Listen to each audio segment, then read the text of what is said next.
companies in every industry, at every level of experience, and in every single business function have some needs. Okay. Now, there are two types of needs they can have. They can have ordinary needs. Okay. Those are the ones that you see on a job description. And then each one has extraordinary needs. These are needs that go beyond the job description, right?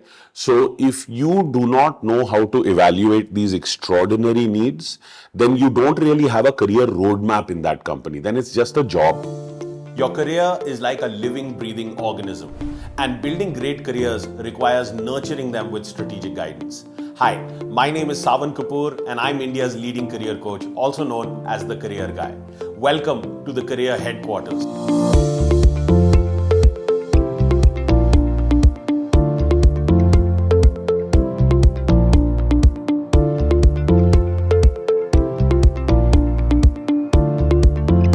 Most comprehensive career podcast on the internet, where I will bring you groundbreaking insights on everything career related.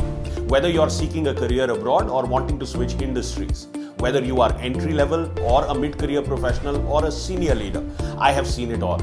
As an award-winning CEO of one of the largest and most profitable beverage alcohol companies, my career spanned 3 continents, multiple industries, and provided me with an accelerated roadmap to the very top. So if you want to build an exceptional career and 3x your paycheck, this podcast is for you.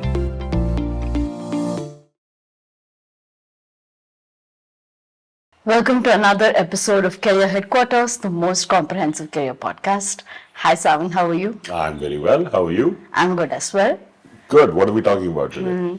So today's topic is an interesting one, and it's full of practical insights.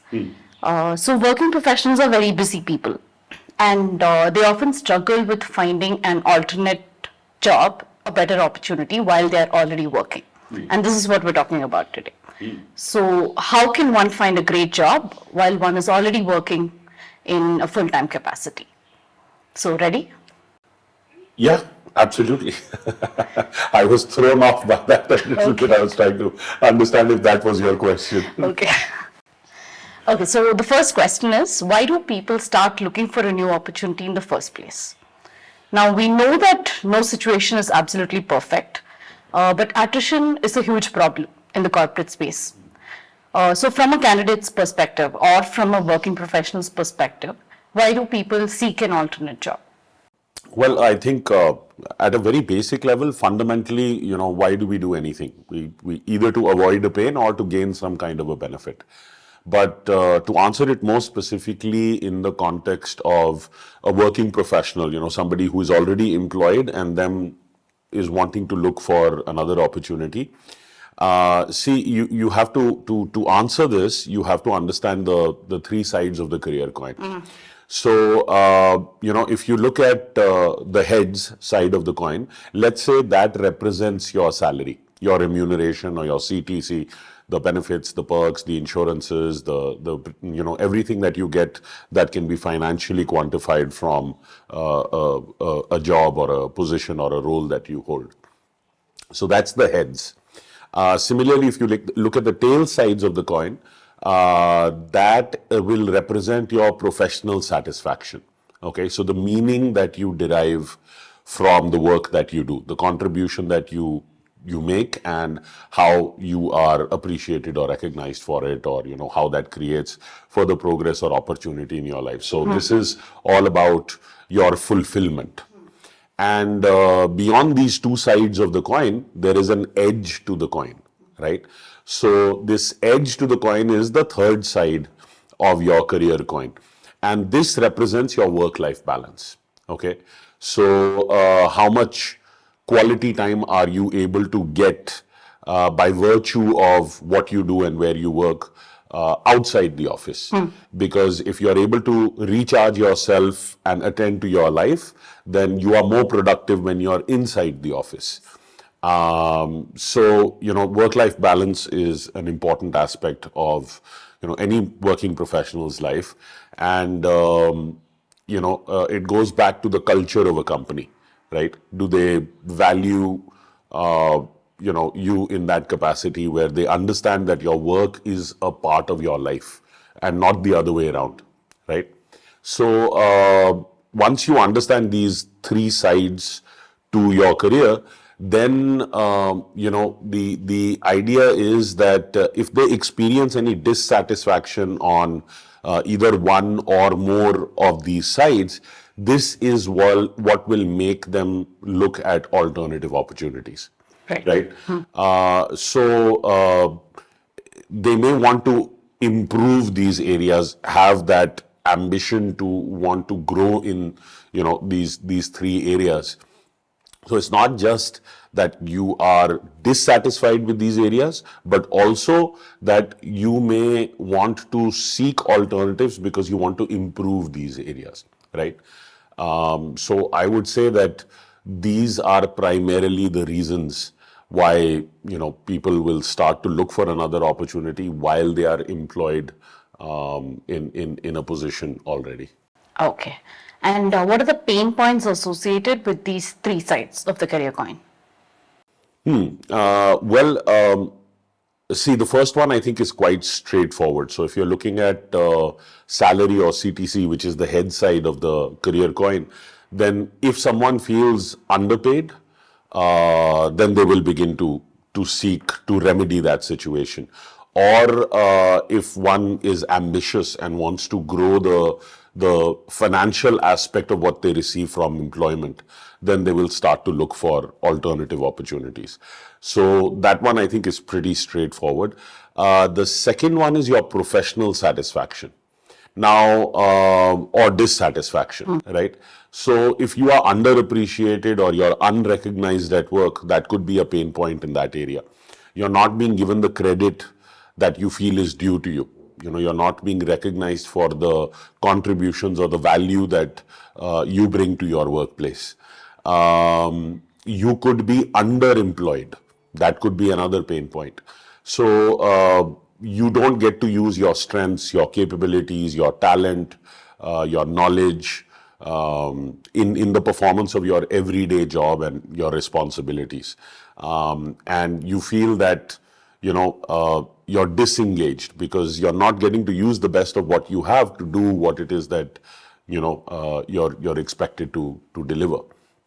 Another point of dissatisfaction could come from being in a misaligned career. Okay, so you landed up choosing a career because of some kind of societal pressure or parental pressure or peer pressure, or you just didn't know enough about yourself. Because that kind of development does not typically take place at the time one is emerging from higher education and coming into the world of work, because it's not taught by the formal system of education. So, you landed up making a career choice because of, that was a particular thing that was trending or it was hot at that moment. And you felt that this will offer a wonderful career and you landed up jumping into that field or that function or that industry. And a few years in, you realize that this is not really something for you, right? So you begin to want to look elsewhere and you start thinking about switching either your function or your industry or, the career choice that you have made. Another reason for dissatisfaction could be that you're working in an inappropriate culture. Your career has been a victim of politics. I think one of the biggest problems in India Inc. today, in the corporate world or in the world of employees today, is that a lot of people, unfortunately, are reporting to individuals who have authority and influence over their career, but they have not themselves developed the leadership skills to lead others. And in times of difficulty or in times of stress or an increased workload or when things go wrong, these supervisors, they land up insulting the subordinate, they land up screaming or handling the situation in an inappropriate manner. And when you treat somebody like that, when you belittle somebody, then their ears will close down. Whatever you have to say will go over their head. At that point, it's not constructive criticism. It's just criticism. And there are, unfortunately, these power games get played in an office environment where, people can act territorial. They can act with, distrust. talk only about what is needed, do the bare minimum to stay employed. So, if politics and such things are at play where intention is not clear, motive is not clear, and you can very quickly become very dissatisfied or very alienated or lost in such an environment. So that could be another reason why, people seek a change. Another reason that comes to mind is that you may have some black spot in your career history. There may be some problem that has come to the forefront and you don't know how to explain it or tackle it or deal with it. So, you may have been fired. You may have done a lot of job hopping. You may have a rising age now and you feel that you better make a change before, because you're not going to be any younger tomorrow. So, you want to get the right opportunity. And a lot of people, they experience a pay jump when they change careers. So, but it's a very unsustainable way. Yes. Because it paints a very clear pattern of instability on your resume. See, if you have 10 years of experience and you've changed, maybe 5-6 jobs, then the average tenure in every position is about a couple years. So it's very clear that every 2 years you are going to need a change. Something in you has not developed to the point where you know how to last, right? The situation is greater than what you are able to solve and you run from that situation. This would be the points related to the tails side, which is your professional satisfaction. Then with regard to your work-life balance, yes, very clearly if you are overworked. And we saw a lot of that in the pandemic, where the commute was cut out and people were spending much more time behind their desk. And in such a situation, mental stress and pressure and it just went through the roof, especially given what was happening in the larger context. So being overworked, and now, the way it has evolved is a lot of people want a hybrid arrangement. They want that flexibility. And there are two sides to the argument. The flexibility is one side to the argument where, people are able to better attend to their home life as well as their work life. And the other side is it dilutes the culture of the organization, right? And not being available in person does have limitations and constraints. Work slows down. You try to do something technical over Zoom, like explain an architectural drawing, or a product drawing or something. It's not as easy as when you're sitting across the table from someone. So this hybrid remote arrangement that a lot of people are now seeking, it's not possible in all types of industries, and it may not be possible for all types of cultures. And then, of course, the mental stress and the emotional stress that came about has become so much more an important topic, again related to your work-life balance. So I would say these are some of the major pain points associated with these 3 different areas. All right. So Sawan, how exactly can a working professional look for a new opportunity while they're already working a full-time job? Yeah, that's the $64 million question, right? See, the challenge in such a situation is time. Time is the fundamental challenge in such a situation. So the question you need to ask yourself is, do you have a practical plan, right? Unfortunately, the way it works is, it's kind of like arranged marriages. The one that shows up is the one that you typically say yes to, right? So the job that is showing up in your life or the opportunity that lands up coming up is the one that you say yes to. And again, because this, learning how to evaluate the culture of a company before joining them, learning if you are going to be able to make true contributions because of the totality of who you are. Because this is not taught in the formal system of education, a lot of people continue to stay stuck in that pattern of job hopping because they take up the job that has come their way and then they realize this is not the right job for them because they don't know how to screen for it before, right? So See, learning to get the right opportunity means that you understand how to evaluate two very critical things. The first thing is, can you solve the problems of the organization, right? So this is a question of competence. Your skills, your talents, your education, your experiences, your knowledge, your personal qualities, are they aligned to be able to solve the need of the hour, what you're going to be measured on, what your performance and success will be measured on? This is one area. The second area is, do you want to solve the problems of the company, right? So wanting to solve means that, you're engaged from your head and your heart, with your head and your heart. And that means you must enjoy what you do, right? And in the environment that you're doing it in. So this is truly a question of culture. Because you cannot be in a job where you love the salary and you hate the job, or you love the job and you hate the salary, because that will be unsustainable in the long term. You must respect and like the people that you work with, because in your life you choose who your friends are, right? You want to have an association with somebody you've met socially. That's entirely up to an individual's prerogative.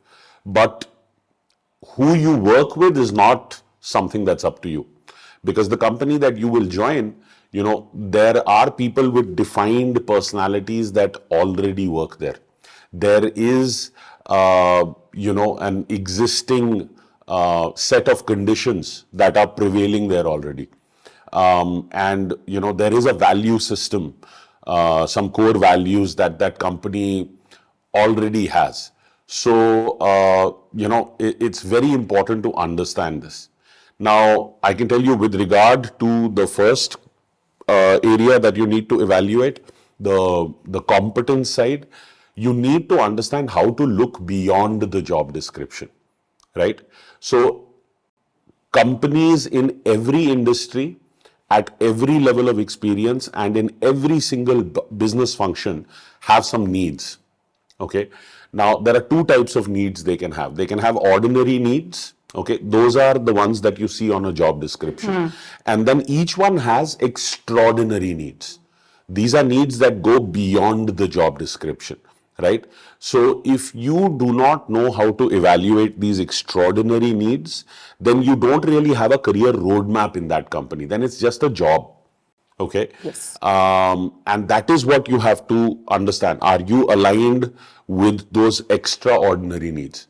And to uncover those extraordinary needs, you need to do the right research on the company. Okay. So you will look at their financial statements. You look at trends and drivers in the industry. You look at the value chain and where within the value chain of the industry you are participating. You're going to look at market research to understand what is the feedback from the market on that product or service or industry. And then you also look at competitive factors, because brands are going to compete on the basis of price, quality, and service. So it could be any industry. You could look at the IT industry, BPOs, you could look at FMCG, you could look at aviation, you could look at healthcare, you could look at banking, other professional services, academics, education, construction, real estate, oil, gas, metals, minerals, mining, media, entertainment, any industry you look at, okay, you're going to have these extraordinary needs, and that is what needs to be figured out. And they exist at entry level, they exist at the mid stage of your career, and they exist at senior leadership positions. So you can only answer this question, are you aligned? Will you be able to create a career roadmap there if you do this research? So that's one. And to answer the second question, to understand the true ground reality of an organization, you need to create the right context. Okay, because that is private information. Okay, this first information is available in the public domain. You can get the financial statements of a company, but you can't get this access to this private information with regard to what is the true ground reality of their culture. And if you position yourself as a job seeker, this information is not going to flow to you. Because as a job seeker, you are marketing yourself to the company. So you're also going to put your best foot forward because there is an outcome that is dear to you. You want to secure that position, right?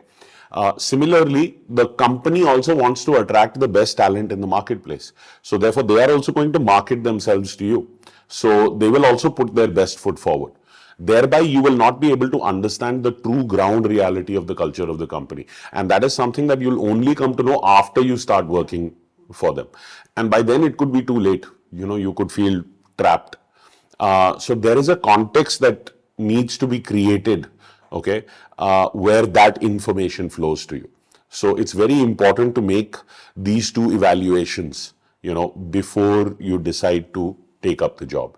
Because when you make these two evaluations, you understand how relevant are you to the role, and will you fit within that unique culture, right? And then what kind of a career roadmap does that opportunity truly offer you?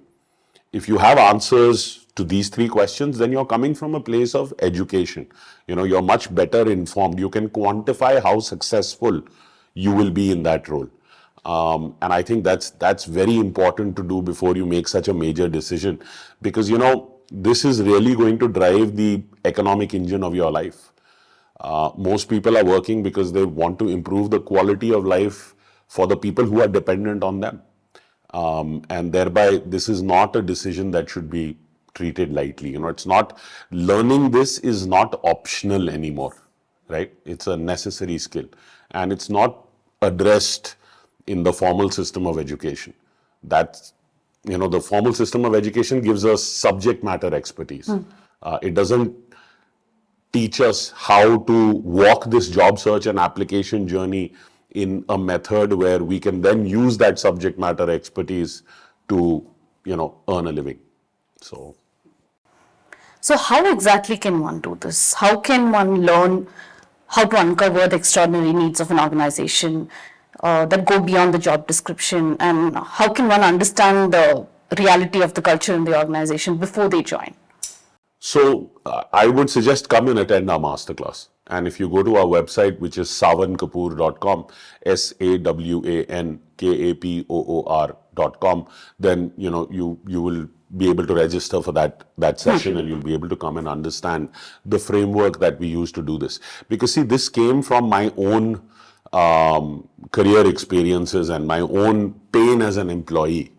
I think the job search and application journey, the job search and application process, it's a process that has been designed by employers for employers, right? So candidates compete and the companies win, right? You have one open position and hundreds of applications. One person will get selected and everybody else will have to face rejection, right? So going through that process myself, I felt very helpless. And then at one point, I remember in the first company that I worked for, the culture was amazing, but I was dissatisfied with the promotions and the raises that I was getting. I felt that my contribution is much greater than how this system can reward me, right? So I decided to make a shift. But at that time, I had not developed this. So when I made that shift, I landed up in a role where I got better pay, but I was a complete misfit in the culture of that organization. And within 6 months, I was let go. And it was not the company's fault. I had joined them. It was my duty to learn how to fit into their mission. But the way of working was very hierarchical. It was working for them. They were a growing company. Whereas in my first company, there was a lot of autonomy. And that's what I enjoyed about the style of working and the culture. But in this second company that I joined, I just felt trapped in the culture. And it's something I came to know only after joining them. So, and when I was fired, I was, it was like my career is flashing before my eyes. Everything I had worked for, the education I had received, the money that had been invested in getting educated, all of that was just, it felt like it's all coming to an end. So that is where I used my system, because it's much faster. See, the typical job search can take 2-3 months to identify and find the right position, and then it can take maybe another month or two, and sometimes even longer to go through the interviewing process, because there will be multiple rounds of interviews and all of that. So I was very dissatisfied with that process, and this system was attempt to take the power back from the employers and give it to the working professionals, give it to the candidates and the job seekers. So if you just attend our masterclass, you will come to understand how this framework works, how it works for every company, every industry, at every level of experience, and in every single business function. Because the system is something that applies to those needs that are present at every and in all of these areas for an organization. All right, with that, we've come to an end of this episode. Thank you so much. Excellent. Thank you. Thank you for listening to this episode of The Career Headquarters, the most comprehensive career podcast dedicated to building exceptional careers. If you enjoyed this conversation, please share this with someone you think would benefit from the ideas and the insights shared on this episode. Don't forget to subscribe to the show on Spotify, Apple, Google, Overcast, Castro, or Breaker. If you want to learn more about building an extraordinary career for yourself, I invite you to come attend my free Power Up Your Career live workshop. In this workshop, I will teach you the step-by-step process of landing your dream job in less than 90 days. The link to register is in the description below, and I will see you live at the workshop.